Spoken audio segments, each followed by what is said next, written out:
சிந்து பைரவில இன்னைக்கான ப்ரோமோ என்னன்னு பார்க்கலாம். மாப்பிள்ளை வீட்டுக்காரங்க இந்த நிச்சயம் நடக்காதுன்னு சொன்னதை கேட்ட காயத்ரி ரொம்ப ஃபீல் பண்ணிட்டு இருக்காங்க. அன்னைக்கு நைட்டே நம்ம சூசைட் பண்ணிக்கலாம், நம்ம இருக்கக்கூடாதுன்னு நினச்சிட்டு சூசைட் பண்ணிக்கிறாங்க. அதை பைரவி பார்த்துடுறாங்க. ஏன்னா அந்த சமயம்னு பார்த்து அவங்க தண்ணி குடிக்க வெளியே வந்திருப்பாங்க. அந்த டைமில் பார்த்துட்டாங்க. அதை காப்பாற்றிடுறாங்க காயத்ரியை. அப்புறம் காயத்ரி கிட்ட வாக்கு கொடுக்குறாங்க, நான் அந்த பையனை தான் உனக்கு கல்யாணம் பண்ணி வைப்பேன், நீ இதுக்கு மேலே இந்த மாதிரி ஒரு காரியத்தை எப்பயுமே பண்ணக்கூடாது, அது நான் உனக்கு கொடுக்குற வாக்கு, உனக்கும் அந்த பையனுக்கும் தான் நான் கல்யாணம் பண்ணி வைப்பேன், நான் அவங்க வீட்டில் போய் பேசுகிறேன் அப்படின்னு சொல்லிட்டு பைரவி காயத்ரிக்கு ரொம்ப நம்பிக்கையாக சொல்கிறாங்க.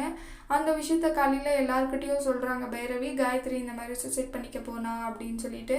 அதை கேட்ட எல்லாரும் ஷாக் ஆகுறாங்க. காயத்ரி இவ்வளோ வருத்தத்தில் இருக்காங்களான்னு சொல்லிட்டு அன்னபூர்ணியும் ஃபீல் பண்ணுறாங்க. அடுத்து வர்ற ப்ரோமோவில் என்ன நடக்குதுன்னு பார்க்கலாம். இந்த வீடியோ பிடிச்சிருந்தா லைக் பண்ணுங்கள். பாய்.